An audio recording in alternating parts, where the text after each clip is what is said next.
6h27, já conosco o deputado federal pelo PMDB da Paraíba, veneziano Vital do Rego, pré-candidato a prefeito de Campina Grande. E me permita somente registrar aqui o Emanuel Dantas, acompanhando o deputado, o advogado Sérgio Oliveira, muito amigo do meu pai, doutor Milton Figueiredo. Muito obrigado pelo carinho que você e seu irmão sempre dedicaram ao meu pai.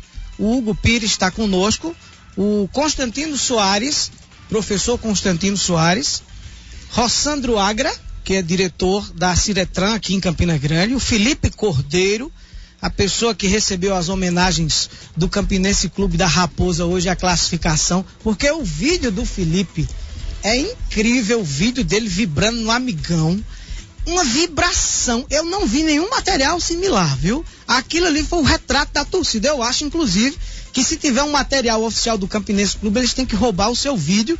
Lá é Felipe Cordeiro com PH, né? Pra colocar, porque a sua comemoração foi a maior que eu vi. Josué Cardoso, jornalista, o Josué Cardoso está aqui conosco. Também Edil Francis, tá ali o jornalista, radialista Edil Francis. Sejam todos muito bem-vindos. Faltou alguns nomes aqui, mas Ítalo daqui a pouco me abastece, ou o deputado veneziano pode cumprir aqui. Seja bem-vindo. Muito boa noite, deputado Milton veneziano Vital do Rio. Boa noite a você, boa noite a comandante da produção, nosso querido Ítalo, que nos recebe de forma preciosa e afetuosa. Saudar aqui ao meu lado esquerdo meu sempre estimado companheiro JCC, Almir, difícil chamá-lo assim, porque prefiro chamá-lo de Jerimum.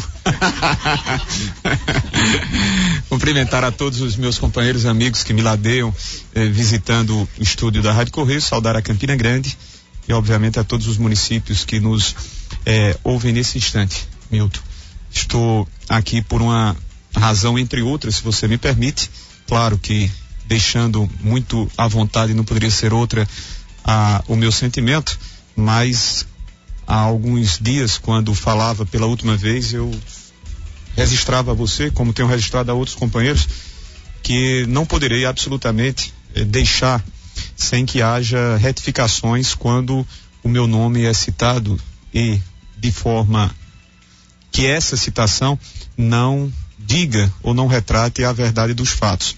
E me sinto na obrigação, sempre que assim houver menções, me sinto no direito de poder exercer o direito de resposta que é consagrado constitucionalmente, em especial nos dias de hoje, com a nova legislação que impõe que essa defesa seja reposta na imediatidade da inverdade que é proferida, que é destilada, como aqui há 10 dias aconteceu.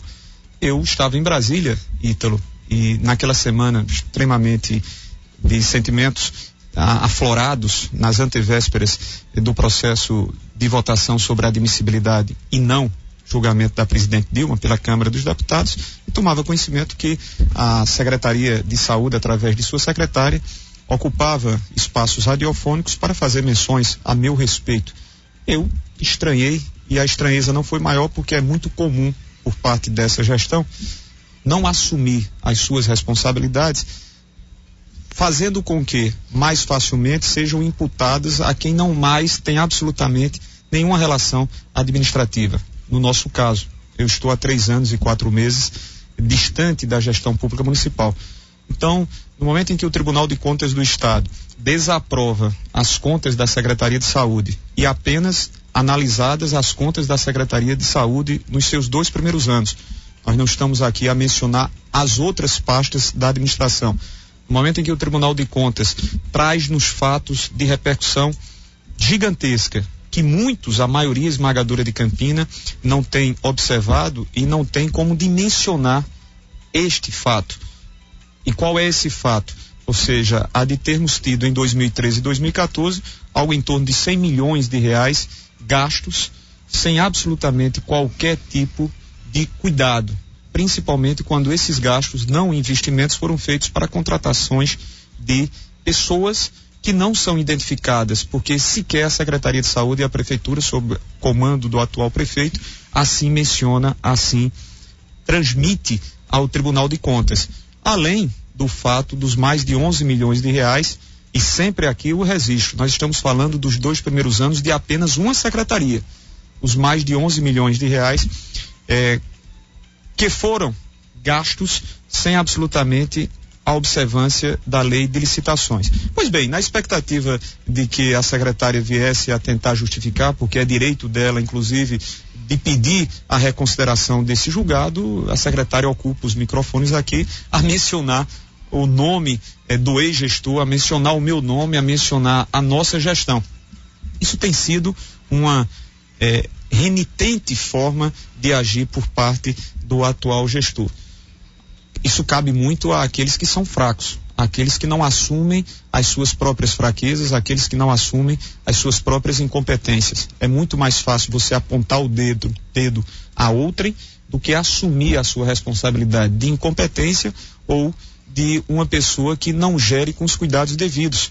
Então eu tenho, e só não o fiz na mesma semana porque estava em Brasília, depois eu não tive como contatar Ítalo, mas afinal de contas não haveria de passar, porque como te disse, toda e qualquer menção ao meu respeito, quando fugindo à realidade dos fatos, eu, em nome da minha própria dignidade, da minha própria história e em nome daquilo que nós fizemos. Então, quando nós observamos, Milton Figueiredo, a secretária, ao invés de justificar o fato dos servidores pela 11ª vez estarem promovendo mobilizações paredistas, ou seja, paralisações através de greves, por força, entre outros casos, de medicamentos que não existem na rede pública municipal, profissionais médicos que muitas das vezes não existem nas unidades do Programa Saúde da Família, e não sou eu que digo na condição de candidato a prefeito de Campina Grande pelas oposições, são alguns poucos veículos que ainda têm condição de externar aquilo que sente a sociedade campinense. O senhor é um dos candidatos, né? Porque Adriano Galdino entrou agora há pouco deputado e... Sim, eu estou falando na minha... O senhor disse que era o candidato das oposições. Certo, tudo bem, Adriano ou qualquer outro. Eu sou candidato do PMDB e de alguns companheiros que me alegram e me honram com esse apoio. Candidato das oposições desse grupo aqui. É porque eu ainda estou lembrando que em setembro eu era candidato de todos, inclusive do próprio Adriano Galdino. Mais um grande abraço ao presidente Adriano Galdino. Mas enfim, então ao invés da secretária e do próprio prefeito preocuparem-se de colocar, de abastecer as unidades com material de expediente, água, Milton Figueiredo, até mesmo falta água aos médicos que têm que pagar do seu próprio bolso. Certa feita ouvi, não sei se é aqui, comentários a respeito do Hospital da Criança e do Adolescente. Não adianta, porque o Hospital da Criança e do Adolescente, aí sim, foi um novo equipamento, ao contrário da invencionice em relação ao Hospital Pedro I, que não foi um novo equipamento, foi um equipamento que existia e que diminuiu os serviços prestados, e Campina Grande sabe do que eu estou falando.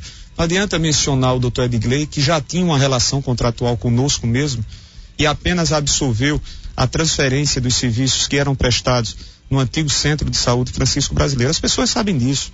As pessoas, elas não são tolas. Quem imaginar que Campina não vai se aperceber dessa realidade... Que era a antiga Casa de Saúde. A Casa de Francisco Brasileiro ali, onde nós tínhamos e reuníamos... Depois já Getúlio Vargas. No cruzamento Siqueira Campos com a Rio Branco. Sim. Lá nós tínhamos todos esses serviços. E esses serviços simplesmente foram transferidos, parte deles, para o Dr. Edgley. Nós não. Nós, em 2012, inauguramos o Hospital da Criança e do Adolescente, com previsão, inclusive, para a extensão de um atendimento generalista, vamos assim dizer. Então, o que nós observamos é que a secretária e o próprio prefeito, ao invés de demonstrarem que têm segurança ao rebater uma desaprovação das contas do tribunal por força desses episódios gravíssimos, 100 milhões de reais, com 100 milhões de reais, você pagaria o plano de cargos, carreira e remuneração por muitos e muitos anos.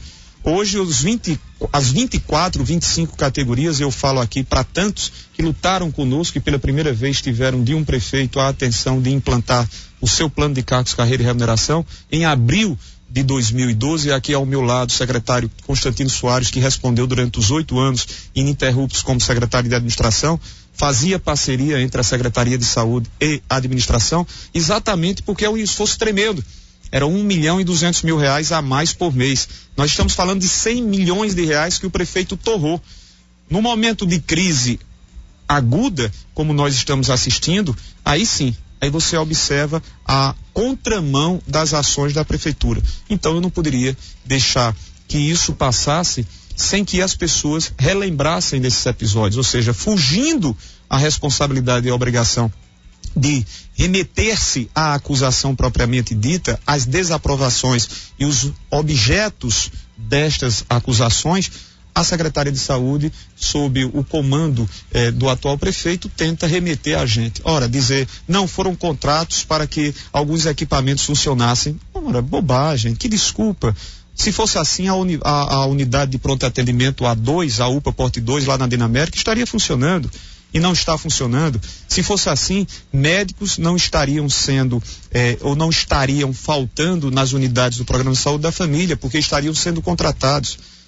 O que está ocorrendo em Campina, e eu sempre disse isso, nesses 3 anos e 4 meses, é o mau uso, a utilização para outros fins, que são os fins político-eleitorais para um processo que se avizinha. Então, eu deveria trazer essas colocações, até porque, obviamente, a verdade há sempre de prevalecer. 6h38, nós estamos entrevistando no programa de hoje o deputado federal pelo PMDB da Paraíba, Veneziano Vital do Rego, pré-candidato a prefeito de Campina Grande, e permita somente essa participação comercial. Eu já falava para o senhor aqui que os filhinhos da Emilene e do Dr. Breno, que é o meu dentista, são amigos dos seus filhos, exato, né? Mandar um beijo do mais velho, do mais novo, né? É isso mesmo, mandar um beijo para eles e as minhas recomendações ao casal. Até voto na campanha. Olha isso. Vote aqui no pai do meu amigo, tal. É uma figura. Tem um filhinho de Emilene que é uma figura. Mas, deputado, na última entrevista que nós tivemos por telefone, o senhor me disse que eu estava desviando os temas, que eu não queria discutir os temas locais, só os nacionais, e que o senhor entendia muito bem por que eu fazia isso, e falava de relacionamento comprometido com o departamento comercial, envolvendo prefeitura. Enfim, eu queria que o senhor explicasse um pouco isso, porque o senhor acha que existe alguma relação comercial entre mim e a prefeitura, que eu não quero possibilitar, ou a imprensa de uma forma geral? O senhor tem conhecimento nesse sentido? Não, eu não, pouco me importa, com todo carinho e respeito, quais sejam as suas relações, seja relações... Não, mas não é questão de me importar ou não, porque não, foi uma acusação não, de certa eu forma falei seu nome, séria, né? Não, eu estou falando de maneira genérica, estou falando e repito aqui, sem pestanejar, olhando para você. Não sei quais são. Mas eu também não estou pestanejando. Não, então, para você ver que com muita tranquilidade, estou a te dizer, eu fiz e faço as menções sobre uma realidade que ninguém pode olvidar, que ninguém pode desconhecer. Que hoje, existe essa relação. Existe a relação em Campina Grande de alguns veículos, e eu não estou aqui a mencionar, cabe a quem com ouve, a instituição. Não apenas comercial. Com a instituição, porque a instituição, você ter, como eu tinha... Mas isso é uma praxe? Quando o senhor é prefeitinha também? Eu não vou dizer. Naturalmente, inclusive é uma obrigação, direito administrativo, as gestões, elas precisam publicizar as suas ações. Uma coisa é você publicizar, outra coisa é você ser impedido de democratizar os acessos a quem quer que seja. E quando eu digo impedir os acessos a quem quer que seja, eu não me refiro a mim, não. Até porque eu tenho outros meios de poder fazer menções ao meu trabalho. Por exemplo, quando eu não tenho a oportunidade de expor o que nós produzimos em Brasília como deputado federal, conseguindo verbas, conseguindo recursos, como consegui para a FAP, uma situação precaríssima, passou o ano passado os anestesistas sem receber porque a prefeitura atrasou, a prefeitura atrasando a todo mundo, na verdade atrasa todo mundo. Quando nós conseguimos mais de R$600 mil para perfuração de poços em Galante, São José da Mata, no distrito Catolé de Boa Vista, quando nós conseguimos R$500 mil para a construção do ginásio poliesportivo da APAI, compromisso nosso com a instituição, eu não posso ficar na dependência de que sejam abertos os espaços radiofônicos na mídia de Campina Grande, exatamente porque sei que não os terei de todos. O que não é para me agradar absolutamente, é um serviço que a gente presta, afinal de contas fomos votados aqui. Mas eu sei como me virar. Eu tenho meios e outros instrumentos para dizer, olha, Campina, eu fui posto lá em grande parte por você e pelos campinenses e estou aqui retribuindo com a obrigação sendo cumprida. Entendeu, Ítalo? Eu me preocupo, por quê? Eu me preocupo porque muitas das vezes o cidadão quer fazer uma queixa e não tem um espaço para expor isso.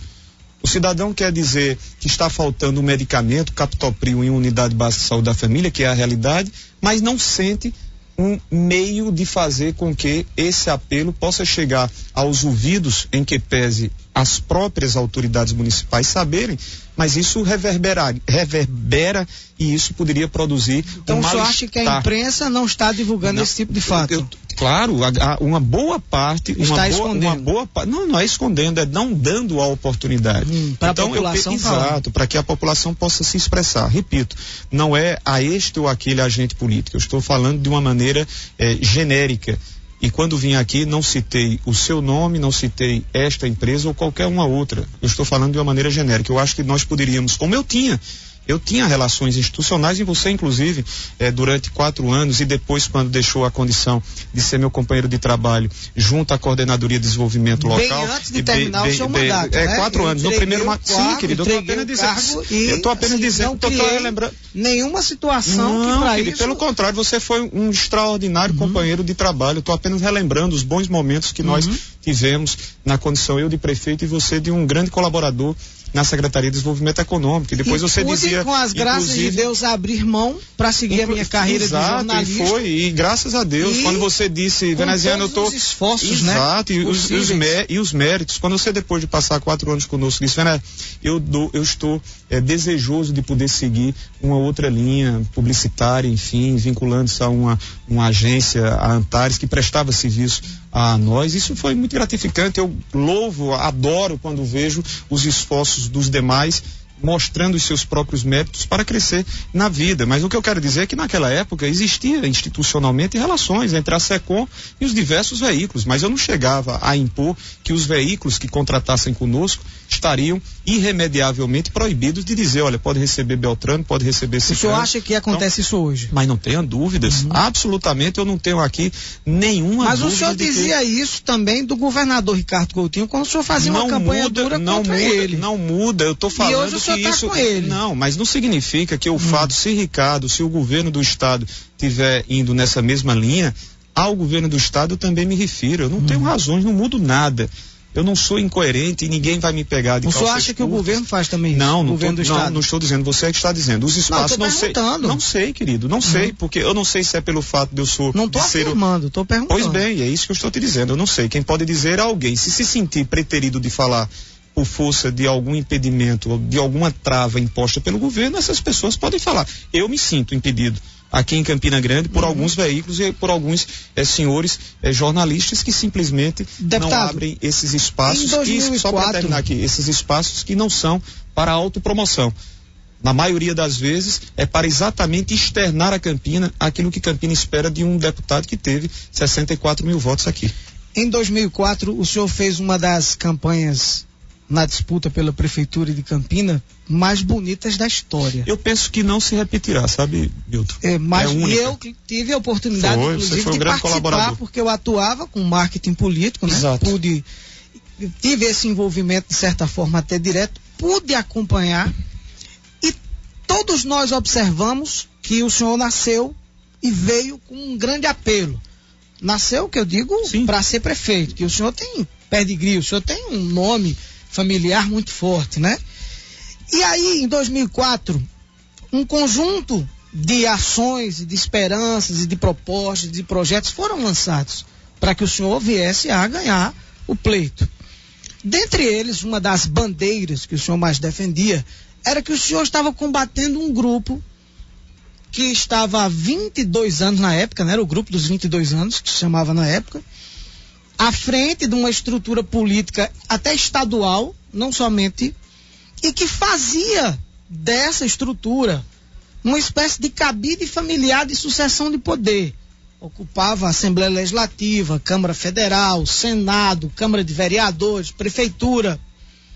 Acontece que o tempo passou e já no seu segundo mandato, acredito eu, se eu não me engano, o senhor já possuía essa estrutura basicamente igual. Não. O seu irmão, senador da República, a sua mãe, deputada federal, o senhor prefeito, a sua esposa secretária de Estado, enfim, a mesma identidade, nós podemos, o mesmo modus operandi, nós podemos acompanhar. Não pega uma letra. Mas não é igual, não? Não, absolutamente, não pega uma letra. Tá? Mas por que para uns é de um jeito e para o senhor é de outro? Não estou dizendo que para uns é uma coisa e para nós seja de outro. É porque uma coisa não tem similitude, nem próxima. A existência de Vitalzinho na política é muito anterior ao momento em que eu me tornei prefeito de Campina. Vitalzinho não se tornou agente político eleito diretamente por força da minha presença na prefeitura. Você acha que ele chegaria à Câmara Federal e ao Senado sem o apoio que recebeu do senhor como prefeito? Porque chegou, para você ter uma ideia, Vitalzinho, quando foi eleito senador, e é importante, são oportunidades que mostram e desmoronam qualquer tipo de argumentação. No primeiro momento, Milton, o discurso contra as maneiras e o método dos 20 anos não era um discurso eminentemente tão só vinculado a isso. Muito pelo contrário, era uma questão administrativa, porque o que eu foquei e vou focar novamente, mostrando que foi um equívoco, com todo respeito, de Campina apostar numa inovação que não existe, Ítalo. O que nós dizíamos, e não apenas eu, numa campanha célebre que não se repetirá em Campina, não porque foi veneziano, mas é porque houve todo um envolvimento de uma cidade que já não mais suportava repetições que permitissem que Campina Grande saísse daquele marasmo. A autoestima nós não mais tínhamos. Então o propósito era um propósito de dizer, olha Campina, tu podes muito mais, olha campinenses, vocês merecem muito mais, e nós mostramos isso. Afinal de contas, Campina Grande mudou da água para o vinho, me permito dizer, durante os 8 anos que nós estivemos à frente. Me desculpe aqui se estou exagerando, mas é fato, principalmente quando nós estabelecemos comparações com os 22 anos à época e mais esses 4 anos, ao meu ver, desastrosos da atual gestão. Então a observação que nós fazíamos, mostrando da necessidade das novas ideias que foram tão bem acolhidas, era sob o ângulo administrativo. Campina Grande poderia mais na saúde. O senhor não acha que o apoio da prefeitura de Campina Grande foi decisivo para Vital do Rico se eleger deputado federal e depois senador? Não, sabe por quê? Não foi, Milton? Porque Vitalzinho, inclusive, sequer foi o mais votado aqui em Campina Grande. Vitalzinho foi mais votado em João Pessoa.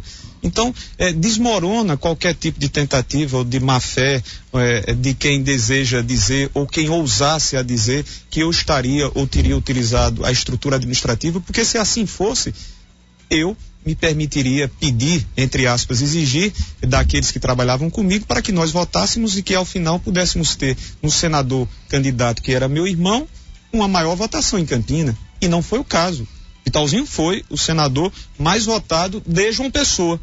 Tinha sido o deputado com 54 mil votos em Campina em 2006, tinha sido o deputado federal mais votado da história da Paraíba. E não é só Campina que integra os 223 municípios, ou seja, o que eu quero te dizer é que a existência de Vitalzinho ao mundo da política se deu muito antes da minha presença em 2005 como prefeito. Vitalzinho, antes de eu ser prefeito, Vitalzinho já tinha sido 3 vezes deputado estadual, 2 vezes vereador em Campina Grande, não dependia absolutamente que eu estivesse na prefeitura para que ele pudesse seguir de forma valiosa, de forma valorosa, competente, alçando a condição de deputado federal mais votado à época, com 168 mil votos, e em Campinas 54 mil, e não à toa, porque grande parte do que nós conseguimos por força do trabalho dele como deputado, como senador em Brasília. Mas eu não consigo entender a diferença, deputado. O outro lado, os seus opositores, não chegaram lá da mesma forma, não? Diferente. Se você observar, eu não quererei, até porque não é o meu propósito, observe que é completamente diferente. A nossa história, ela se deu começando de baixo, conhecendo o que é percorrer cada rua, buscando do início. Talzinho foi vereador antes de ser deputado estadual.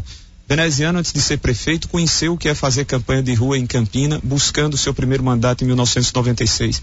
Eu não cheguei por outras vias, por vias oblíquas ou por força de quaisquer imposições. Eu conheci o que é fazer campanha de vereador por 2 vezes. Eu comi o sal, porque costumo dizer que eleições difíceis, se você quiser conhecer, se você quiser experimentar, é experimentar e vivenciar uma campanha de vereador.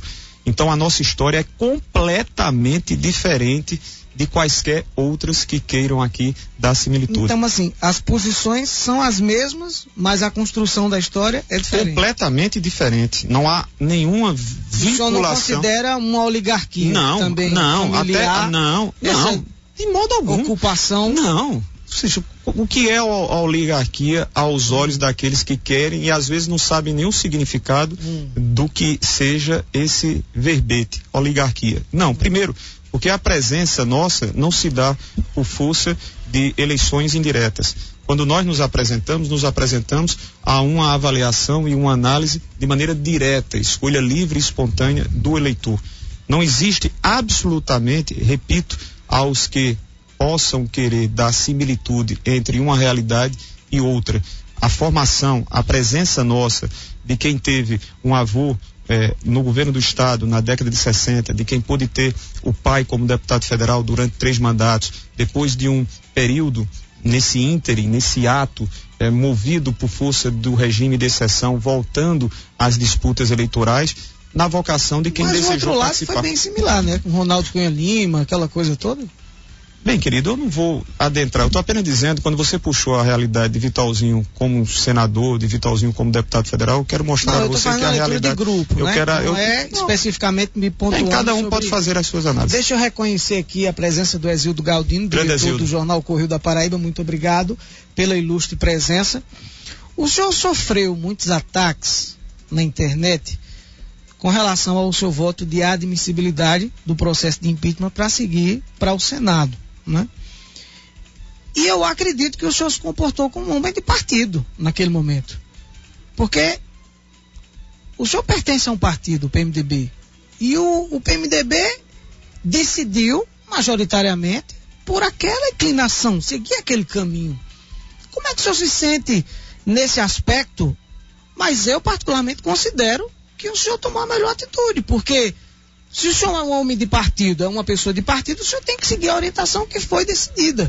E o senhor colocou isso hoje muito bem, inclusive no Correio Debate. Tenho colocado como sempre expus, da forma como deveria ser, ou seja, aquilo que eu disse em rápidas palavras, em rápidas considerações, hoje pela manhã, repetia-me, sem estridências, sem histerismos, porque o momento não sugeria naquele domingo e não sugere nesses próximos dias,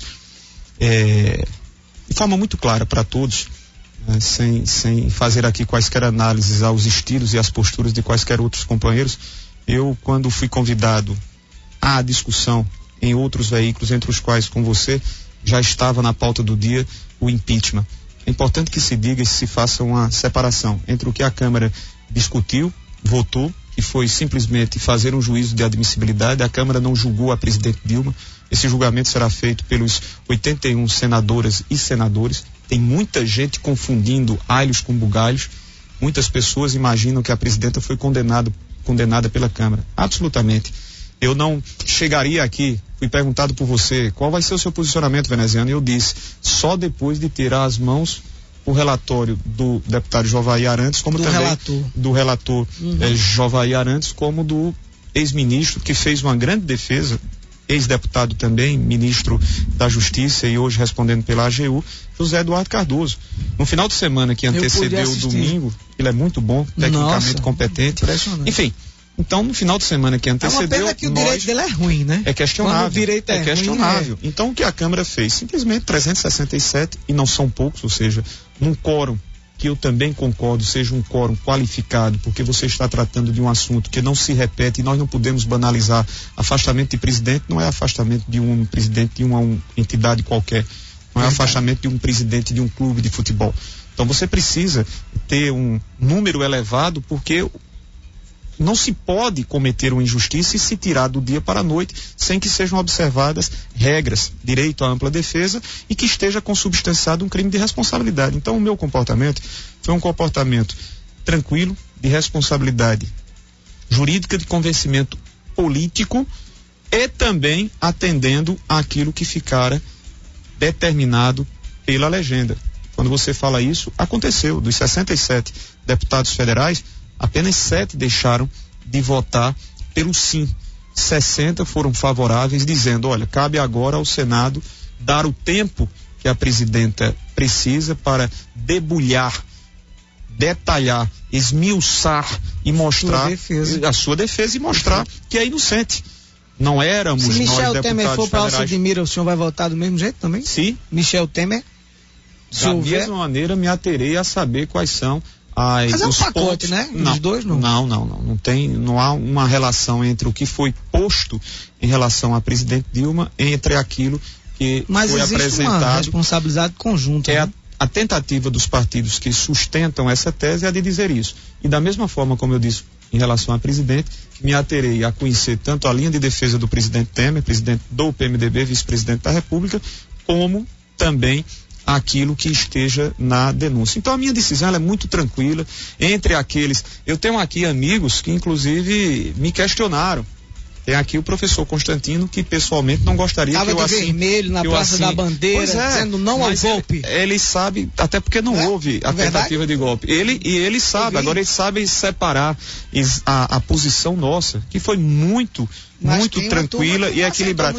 Tem, mas do outro lado também tem. Então, se você fosse se guiar, é o que eu disse, se não julgamento para você se guiar por percentuais de pesquisas, o critério para essa análise não é eminentemente político.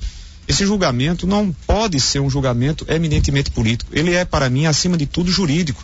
Então, se eu estivesse simplesmente levando em conta que em Campina Grande 68% da nossa população é favorável ao afastamento da presidente Dilma, eu nem estaria a discutir. Teria desde o início levantado os meus braços e teria dito, eu sou a favor, jogado para a galera. Mas a gente dorme com a consciência. Além de nós termos obrigações e respondermos à população, nós também temos que ter a consciência tranquila sobre o ato, porque não é um ato que você vai ter todo ano. Você teve em 1992 com o processo de afastamento do presidente Collor, você teve a tentativa do PT em relação a Itamar e a Fernando Henrique Cardoso, e agora, eu costumo dizer, serenemos os nossos ânimos, e ainda bem que naquele domingo não houve qualquer tipo de dificuldade entre os que se mobilizaram favoravelmente e os que se mobilizaram contrariamente. Milton, um grande abraço, já estamos... Não, mas eu vou encerrar, deixa eu só fazer uma